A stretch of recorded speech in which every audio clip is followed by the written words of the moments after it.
Yashodanandana Brajajanaranjana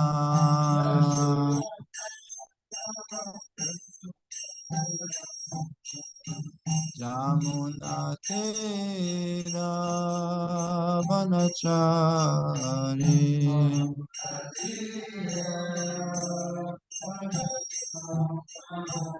Jamunatera Vanachari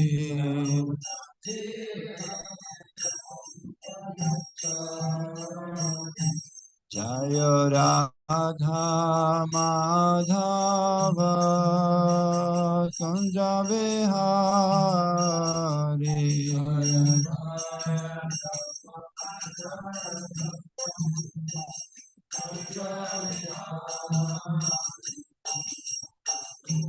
Hare Krishna Krishna Krishna Hare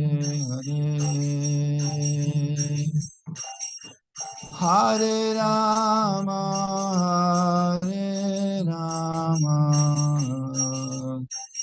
Rama Rama Hare Hare Hare Krishna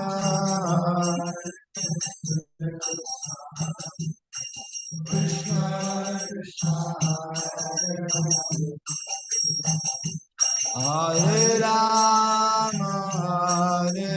Rama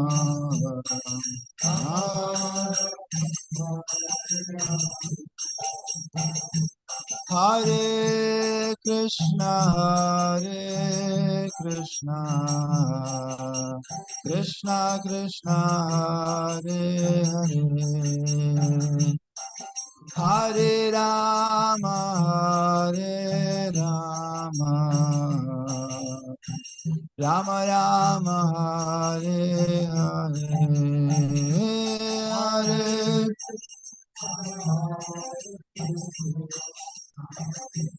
Krishna Krishna Hare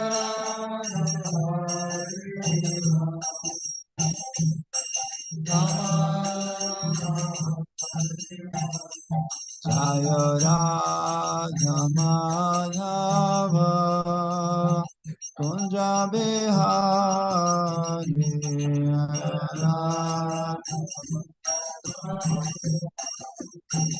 Kunja Bihari Shri Shri Radha Madhava Ashta Sakhi Panchatattva Pradhan Vishnu Bhagavan Ki Jai.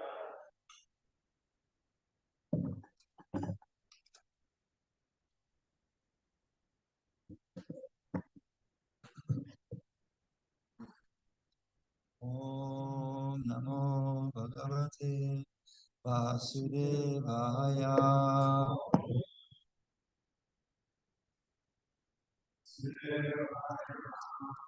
Om Namo Bhagavate Vasudevaya.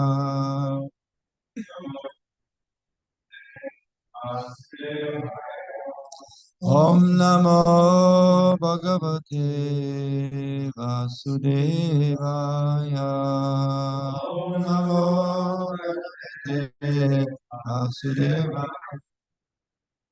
Narayanam Namaskrityam Naram Chaiva Narottamam Devim Saraswatim Vyasam Tato Jaya Mudiraye Nashta Prayeshva Bhadreshu Nityam Bhagavata Sevaya Bhagavatyutama Shloke Bhaktir Bhavatir Naishtiki. Before reciting of Srimad Bhagavatam, together, yeah. Reciting of Srimad Bhagavatam, which is the very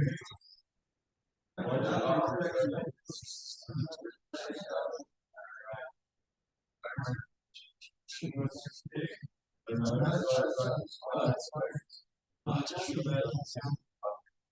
regular activities in class, by rendering service, all the struggles of the heart, loving service to great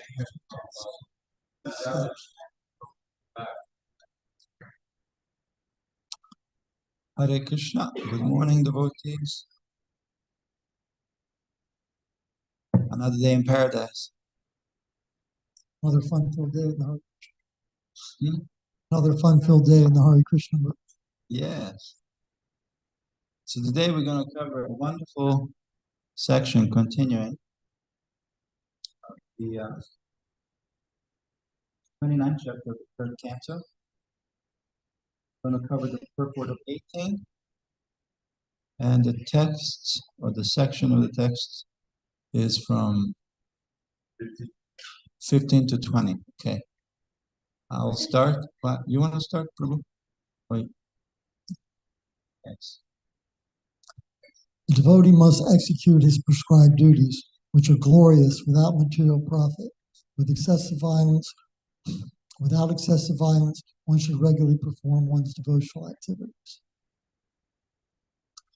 The devotee should regularly see my statues in the temple, touch my lotus feet, and offer worshipable paraphernalia and prayer. He should see in the spirit of renunciation from the mode of goodness and see every living entity as spiritual. A pure devotee should execute devotional service by giving the greatest respect to his personal master and acharyas. He should be compassionate to the poor and make friendship with persons who are his equals. But all his activities should be executed under regulation and with control of the senses. A devotee should always try to hear about spiritual matters. He should always utilize his time in chanting the holy name of the Lord. His behavior should always be straightforward and simple, although he is not envious but friendly to everyone. He should avoid the company of persons who are not spiritually advanced. When one is fully qualified with all these transcendental attributes and his consciousness is thus completely purified, he is immediately attracted simply by hearing my name or hearing of my transcendental quality. And the final verse? Yes. As the chariot of air carries an aroma from its source and immediately catches the sense of smell, similarly, one who constantly engages in devotional service and Krishna consciousness can catch the super soul or supreme soul who is equally present everywhere. Mm. Are you interested in catching Krishna? He's equally present everywhere. It's the equal opportunity, right? Speak about equal opportunity. Yeah. He's equally present everywhere. So devotee's job, that's a devotee's job description, how to attract Krishna. How do you attract all attractive? Right? What will we impress him? I guess that was the talk on Tuesday. What would impress Krishna? Right? How do you attract the all attractive? There's a microphone there. If you can pass it to her.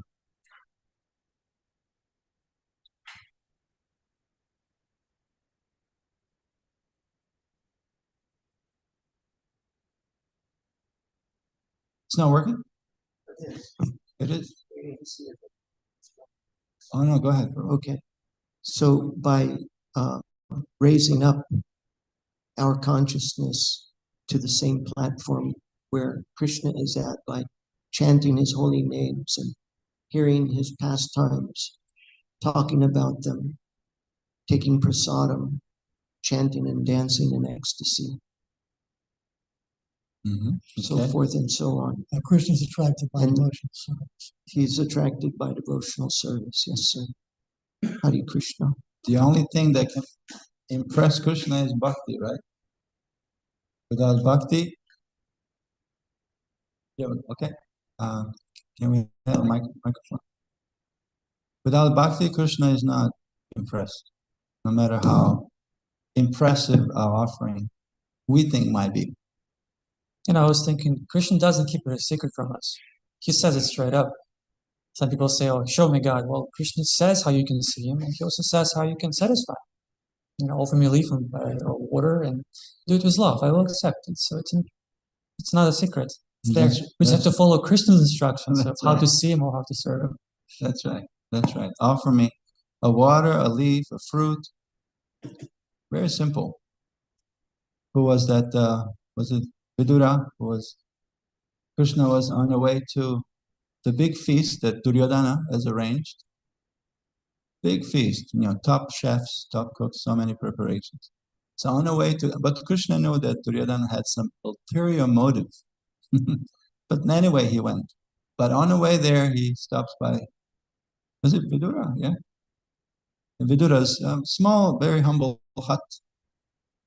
And there Vidura has received him by surprise. He was like, "Oh, Krishna, you have come.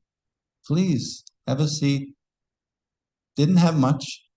When we have a guest, the culture and the proper etiquette is at least you offer a seat, some water.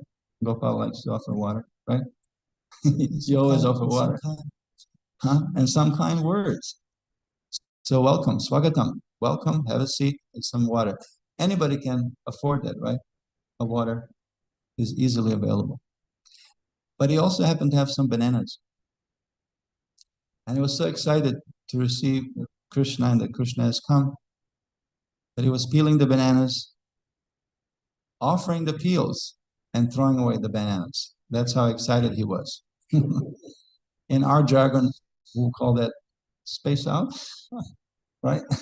In a way. We'll call them space out, a little bit spaced out. But what did Krishna do? Krishna Lila. He accepted it. How? He was eating the peels. Who eats the peels? But it was offered with so much love and devotion that Krishna had no choice. So bhakti, when it's there, it controls Krishna. That's why Krishna doesn't give it so freely, so easily, right? Krishna doesn't give it bhakti so easy and freely because he controls him. Sometimes it's described that Lord Shiva is easily pleased and easily angered. But it's also described that Lord Vishnu is hard to please. But when you please him, he's in for you. So this is chapter 29. Explanation of devotional service by Kapila. He's explaining that to his mother, Devahuti, and consequently it's coming in a list of chapters, previous chapters of 28, Kapila's instructions on the execution of devotional service. And 27, understanding material nature. 26, fundamental principle of material nature.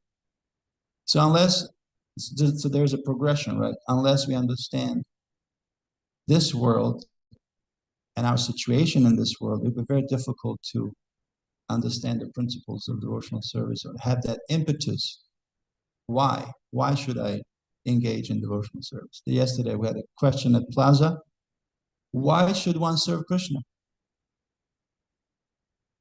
It's a fair question. Why should anybody serve anybody? Why should anybody serve anybody? We don't want to serve, but yet we are forced to serve. Everybody in this world is forced to serve. What Prabhupada said, if anything, you serve your senses, and they have no mercy. They will show no mercy. It's in our best interest to serve Krishna. It's our constitutional position as Jiva soul, eternal servants of Krishna. We can't be happy trying to be something we're not. Yesterday I was looking for qualities of Krishna that will, I guess, attract one to serve him. Can we have some qualities, or actually qualities of anybody? Like Gopal likes to serve everybody. Why would Gopal be inclined to serve some more and some less? It's natural. Why would I be inclined to serve some more, some less? What are the qualities of those we serve that we actually want to serve more and more. Think about it.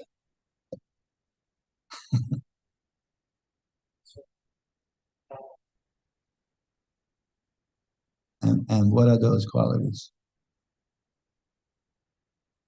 Huh?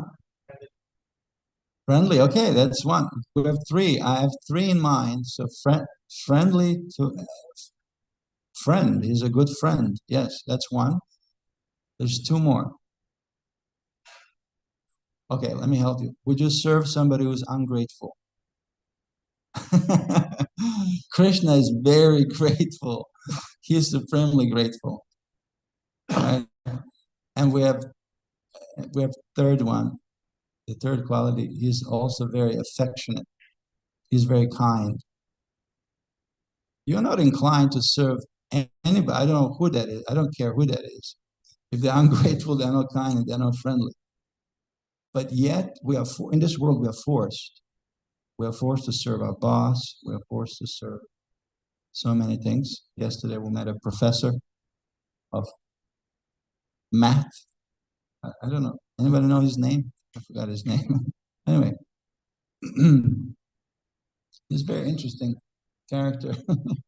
He had us read Anna Karenina,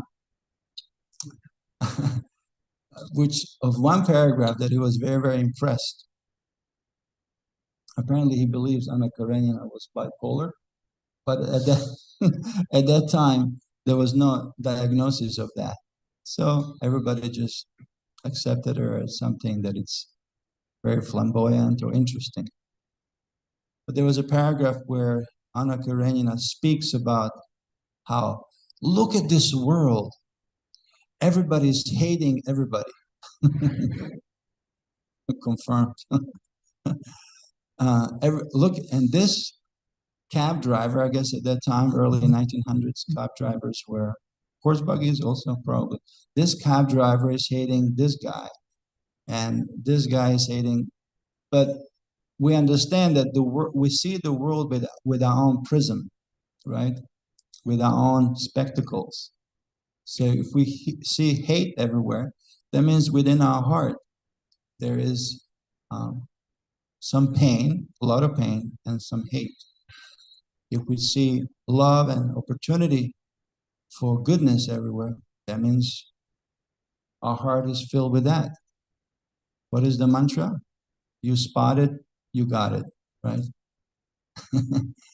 If you see the world with your own eyes. Prabhupada said, seeing the world with the eyes of the fool. What is it? The Atmano Manyate Jagat. Seeing the world with the eyes of the fool. Just because you have not seen God, does that mean nobody has seen God? Right? They say there's no God. Just because you have not seen God, does that mean nobody has seen God? That is seeing the world with the eyes of a fool. Prabhupada said, why place so much emphasis on seeing? All right, our eyes are imperfect. We can hear Krishna, we can hear about Krishna. And also, Narada Muni seen Krishna, Vyasadeva, spiritual master, Vyasadeva, Bhagavatam. That's right. He's not, you have the eyes to see Krishna. Yeah, there's a very nice, early in the third chapter, I think in the third canto, in the 9th chapter, there's a very nice verse where it talks about Shruta Ikshita. Shruta means to hear, and Ikshita, to see. So seeing through the ears. Shruta Ikshita. We should try to see through our ears. And also, we hear how, Jnana Chakshu, seeing the world through our ears, or through the eyes of the Shastra, or the knowledge of Jnana Chakshu. This is very important. And this is one of the themes that today's purport will cover, the importance of hearing. Because through hearing, we develop all these qualities. Any qualities that in the section that we read today that stood out for you? There's so many Wonderful qualities. Um, any that stood out for you? But yeah, devotee does not take an artificial endeavor to develop them. Everything comes through hearing. Trying always to hear about spiritual matters, right? This is devotee is eager to hear. That's one quality. Anything that stood out for you? Utilizing time. How about being straightforward? Simple. Anything? Yes. So you're saying everything external world. Yeah. That's or Well, it's when we're actually seeing accurate. It's both. We're in Kali Yuga, and we will see things according to the state of our consciousness and the state of our. It's both. Therefore, going to Mayapur or Vrindavan is not sufficient, or buying a ticket rather, buying a ticket for Mayapur, or any holy place is not sufficient for you, but it's not a guarantee that you will enter the Dham. One has to prepare him or herself to enter the Dham, and that's done with proper training. Like going to Rome. If you go to Rome, you can go to Rome and come back from Rome and say, "Hey, we had such a good time. We had pizza and we drank Pepsi. Yay!" Did you experience Rome really? Did you really experience Rome? No.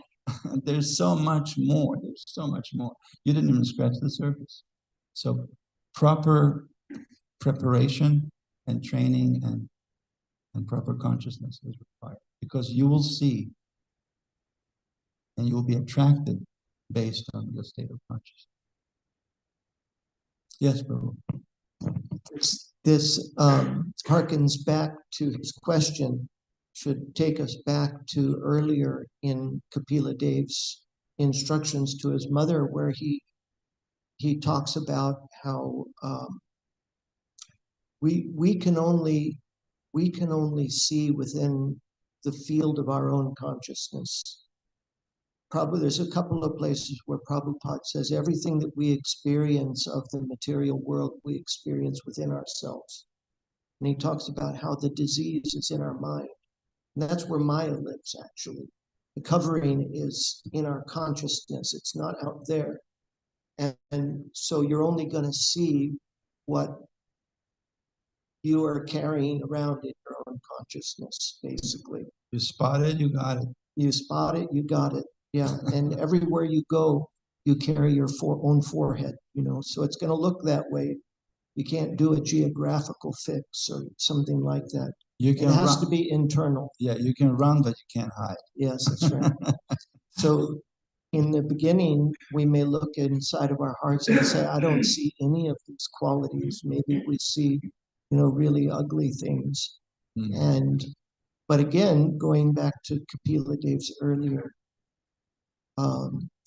teachings in the earlier chapters, he talks about how we're not the body and we're not that polluted consciousness. We're actually constitutionally, as the soul, non-different from the Supreme Lord qualitatively. We're as good as Krishna is. So therefore, that we can conclude that ugliness that we see is actually not us. It's the condition. Yeah. And therefore, there is a way out, and it's a matter of just purification. And we're not the body, we're not the mind, not the material mind either. Anything else you want to add? Well, not really. I have some things to say. I don't. Maybe after the purport. Yeah, we have a nice purport to cover in the verse, so let's dive into that.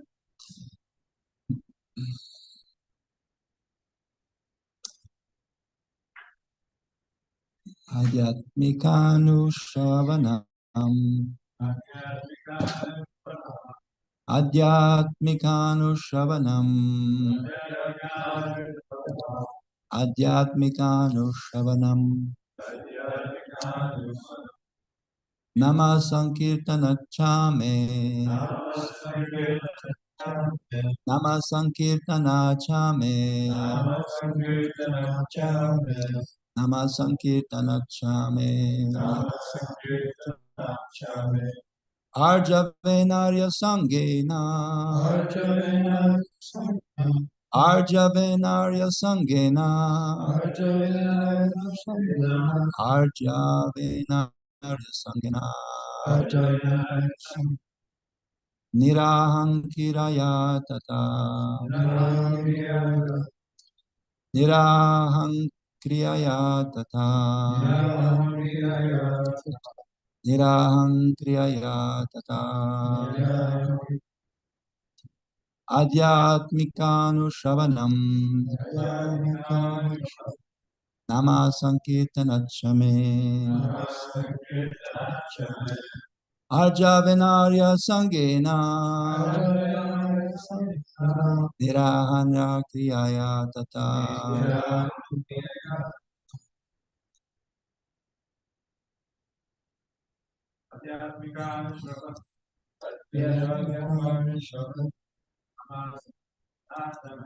Nama Sankirtanachame.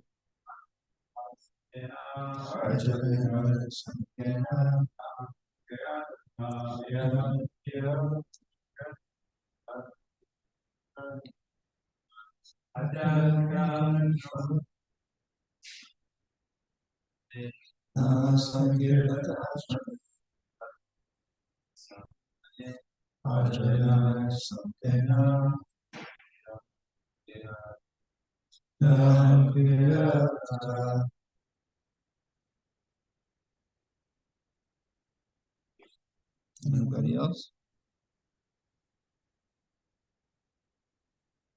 Okay, word by word, everybody together. Adhyatmika, spiritual matters. Anushamana, from hearing. Namasankirtanat, from chanting the holy name. Cha and me, ma, archavena, with straightforward behavior. Arya Sangena, with association of saintly persons. Nirahankriyaya, without false ego. Tata, thus. Translation altogether. A devotee should always try to hear and should always utilize his time in chanting the holy name. His behavior should always be straightforward, simple, and although he is not envious but friendly to everyone, he should avoid the company of persons who are not spiritually advanced. Any volunteers for purport? Carly, yeah, microphone.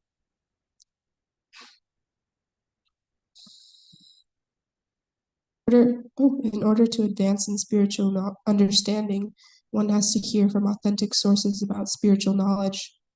One can understand the reality of spiritual life by following strict regulative principles and by controlling the senses.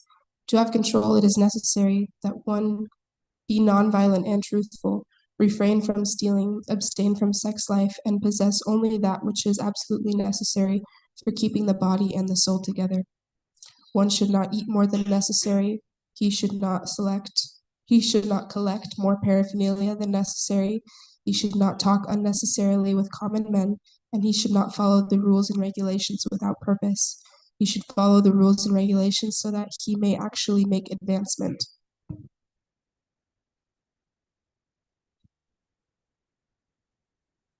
If anybody else wants to. Okay, we have Nate. There are 18 qualifications mentioned in the Bhagavad Gita, among which is simplicity. One should be without pride, one should not demand unnecessary respect from others, and one should be nonviolent. One should be very tolerant and simple. One should accept the spiritual master. One should control the senses. These are mentioned here and in the Bhagavad Gita as well. One should hear from authentic sources how to advance in spiritual life. Such instructions should be taken from the Acharya and should be assimilated. It is especially mentioned here, Nama Sankirtacha. One should chant the holy names of the Lord, Hare Krishna, Krishna Krishna, Hare Hare, Hare Hare Ram, Ram, Hare Hare Ram. Ram, Ram. either individually or with others. Lord Chaitanya has given special stress to chanting of these holy names of the Lord as a basic principle of spiritual advancement. Another word used here is arjavena, meaning without diplomacy. A devotee should not make plans out of self-interest. Of course, preachers sometimes have to make some plan to execute the mission of the Lord under proper guidance. But regarding personal self-interest, a devotee should always be without diplomacy, and he should avoid the company of persons who are not advancing in spiritual life. Another word is Arya. Aryans are persons who are advancing in knowledge of Krishna consciousness, as well as in material prosperity. The difference between Aryan and non-Aryan, the Sura and Asura, is in their standards of spiritual advancement. Association with persons who are not spiritually advanced is forbidden. Lord Chaitanya advised Asat Sangha Tyaga. One should avoid persons who are attached to the temporary. Asat is one who is too temporary attached, who is not a devotee of the Lord, or who is too attached to women or enjoyable material things. Such a person, according to Vaishnava philosophy, is a persona non grata. That means ungrateful. Hmm? So, Non grata is like low class, that's very important. right? No, persona non grata is unwelcome. Yeah, low class, unwanted, unwelcome. Okay, we have a last paragraph of this wonderful purport. Anybody? A devotee should not be proud of his acquiescence. The symptoms of a devotee are meekness and humility. Although spiritually very advanced, he will always remain meek and humble. As Kaviraj Goswami and all the other Vaishnavas has taught us by personal example, Chaitanya Mahaprabhu taught that one should be humbler than the grass on the street and more tolerant than the trees. One should not be proud of falsely puffed up. In this way, one should surely advance in spiritual life. What a wonderful purport. Don't you love the purports when there's Mahamantra in it? There's one chapter in the Gita. Mahamantra comes in a purport almost on every verse. Which chapter is that? Chapter 8, Attaining the Supreme. And what a writing on the wall. How you gonna if that's not the message, right? How you gonna attain the Supreme? In this day and age, Hare Krishna, Krishna Krishna, Hare Hare, Hare Rama, Rama Rama, Hare Hare. There's no need for any. Can anybody give me a quick or simple definition of varnashram?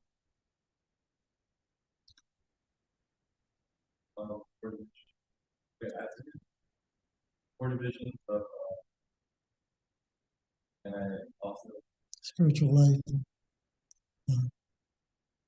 Yeah, Brahmana, Kshatriya, Vaishya, Shudra, the varnas, the ashrams are sannyas, vanaprastha, grihastha, and brahmacharya. So Brahmins are the priestly intellectual class, Kshatriyas are the warrior administrative class, the Vaishyas are agriculture and cow protection, and the Sudras give labor to the upper three class. And the term Aryan comes up 3 times in this purport. The strict definition of the word Aryan means varnashram. So Prabhupada explains in his in the purports in the second canto of the Bhagavatam that the Vedic monarchy was not an autocratic monarch. An autocracy is a government where one person has complete power. And an autocrat is the leader of an autocracy. The Vedic monarch was not an autocrat. He was not a dictator. He had advisors. He had advisors from the Brahminical class, the Kshatriya class, and the Vaishya class. And yeah, so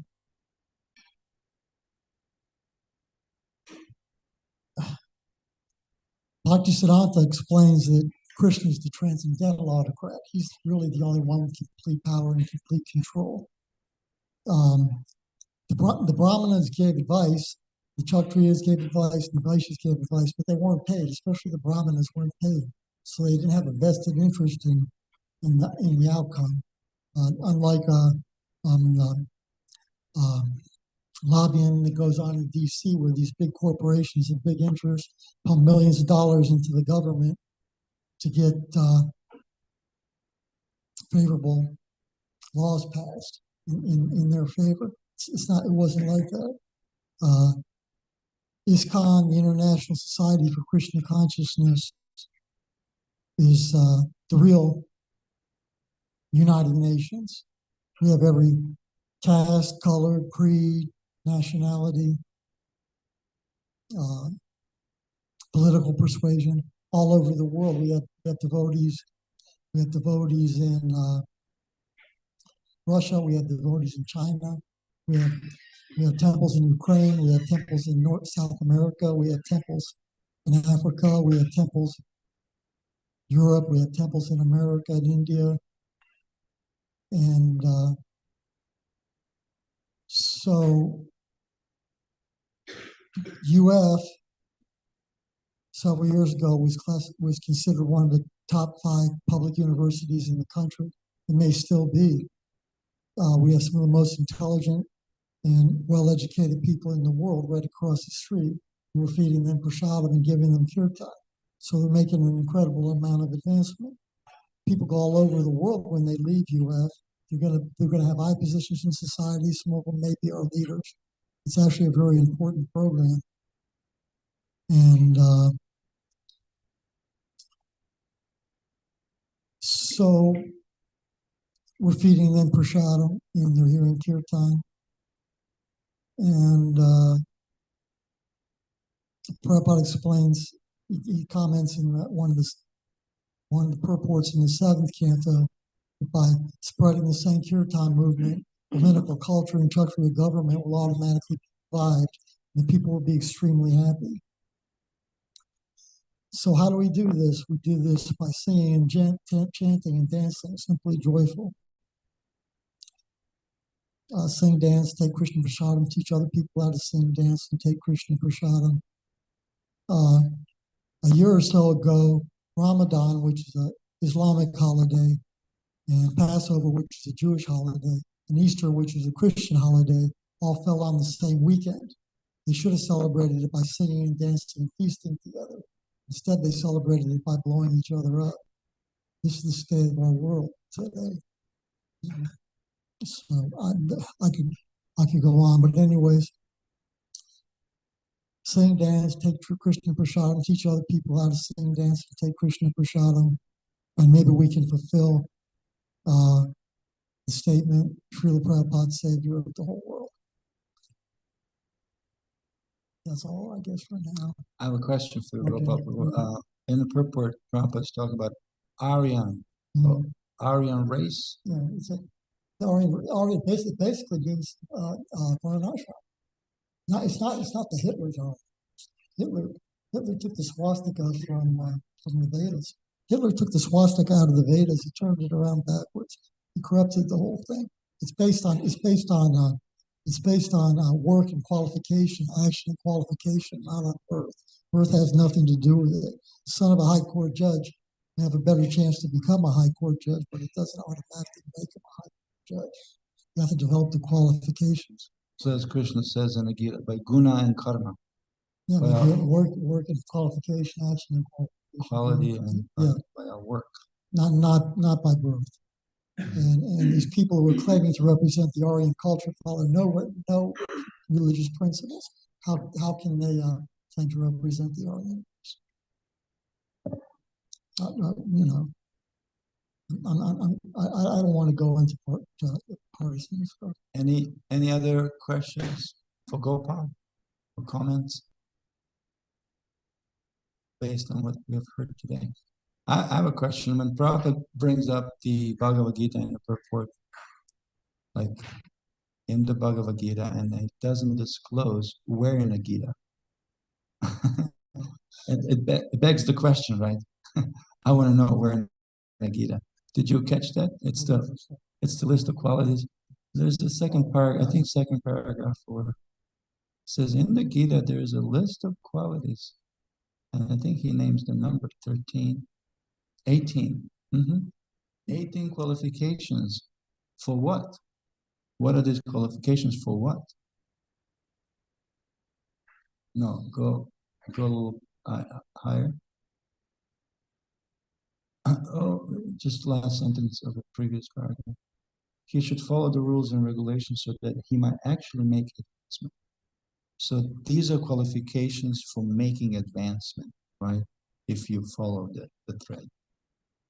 Where in the Gita and what are they? Well, he breaks them down here, but if you go to 13th chapter, I believe, verse, we can take a look because Prabhupada brings it up. I think it's in a verse,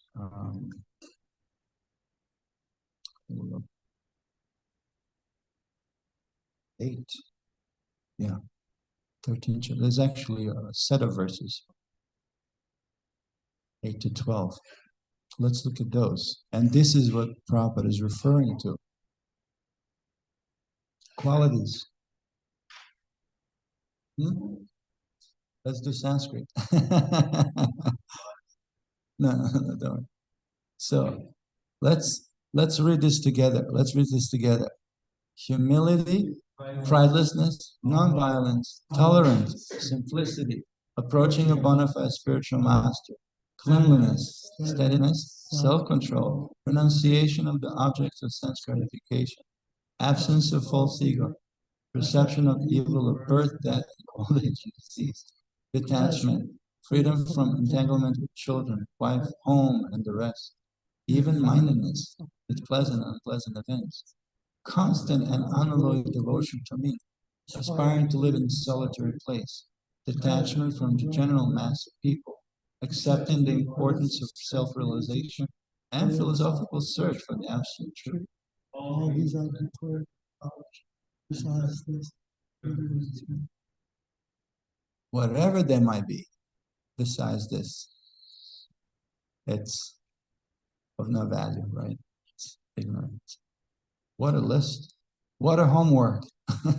Are you ready to roll up the sleeves? I mean, just take a look at the beginning. Is it the redundant, what is done here? Humility and pridelessness. Would that be the same thing? Or why is this done twice? One can, one can be proud of his humility. I'm the most humble. There's a very nice story of a Paka Brahmana. Paka Brahmana would never miss this Gayatri. You know the story? He never, always just on a dot. All the sandhyas, morning, midday, evening, just on time. He never missed that window. And it's a mantra that you chant 3 times a day, and there's a window for it. If you miss it, you kind of blew it. But never in his life he missed it. Never. And it was, not old, but in his maybe 40s, 50s. So one day he fell asleep because the breakfast or the brunch was so good. Maybe Shyam was cooking, I don't know. It was so good. And he took a little bit more. So he fell asleep. 11:30, 12, 12:15, still dozing off. And then it was just about to expire, that window. And then this beautiful personality came and just kicked him. Like, hey, wake up. Wakey, wakey. And he said, oh, what happened? So he looked at his watch, maybe There wasn't a watch. He looked at the sun, because previously they used to measure just by looking at the sun. Actually, my father's uncle used to know just by looking at the sun also, exactly to the minute. I mean, people used to come and just test him for fun. What time is it? Just look, he'll say exactly what time is it. They'll look at the clock. Wow, amazing. Anyway, it's the same guy who used to read newspapers upside down. Remember that guy? So he woke him up. He said, "Oh my God, I almost missed my Gayatri. Thank you so much. Who are you? Who are you?" He said, "Oh, yes, you're welcome. I'm a Kali personified." I said, "Kali personified? How so? You're so nice." Yes. So, as Kali personified, why did you wake me up doing such a good deed? Well, he said, "Well, if I now that I woke you up, you can actually keep thinking how paka, how humble, how nice you are."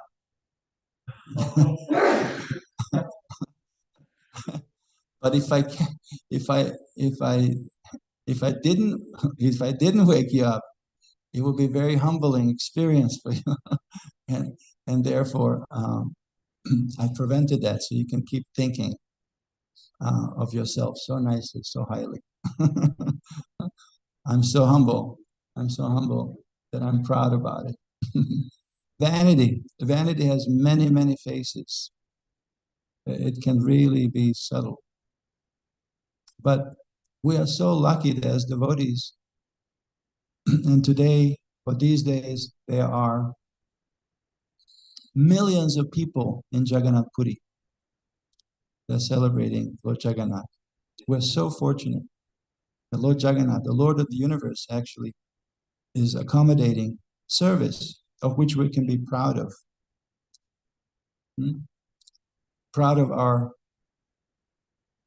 connection, not proud of ourselves. We're proud of our connection with such a merciful Lord. Jagannath's eyes are always, did you notice? There's a red line around Jagannath's eyes. What does that line represent? Huh? Yeah, we have red in just corners. That's where the tears are coming from. But Jagannath's tear dots are all around, because it's constantly crying the tears of compassion and tears of love for his devotees. For his devotees. He's always ready to embrace. So sometimes they call him Haganath. He wants to embrace it. He's ready to embrace his devotees. So we have so much to be proud of, but not of ourselves. So therefore, humility is emphasized here and highlighted. Humility, pridelessness. Anything else you want to share? But it's a nice homework, nice thing to meditate on. I guess you can kind of look at it as non-sectarian also. These things aren't just for Hindus, they're for everyone. And similarly, the Ten Commandments, those aren't just for Christians and Jews and Muslims, they're for everyone. So in that sense, you can see kind of a unity. One thing about these qualities also, they don't come by separate endeavor, also something to keep in mind. In the purport, there was emphasis towards the end to association. Mahaprabhu said the asat sangha, tyaga, vaishnavachara. One who is a devotee is the one who has given up the asat sangha, the association of temporary. He has no interest in temporary. Or mundane, should we say mundane? So who is a devotee? One who has given up the mundane association. So just by being in satsang, which is the opposite, the devotee association, or higher association, by osmosis, right? Just by osmosis, just by being in devotee association by osmosis, you will gain the qualities. And what to speak of if you are actively engaged and you're striving, you are narrowing it down, you're zeroing it in. Okay, I want this, as you were saying earlier. You notice a good quality the devotee has. You serve that devotee. You please that devotee. Just by them being pleased, there's a transfer, unspoken transfer of qualities. Such a wonderful asset and opportunity that we have in international society. And every devotee is like a jewel. It's like a treasure chest of so many good qualities. And one should never take that for granted. Never. One can, but then there's a detriment to that. Okay, well, we are out of time. Thank you, Gopal Prabhu, for joining in. Srila Prabhupada ki jai, Grantaraj, Srimad Bhagavatam ki jai, Gaur Premanande.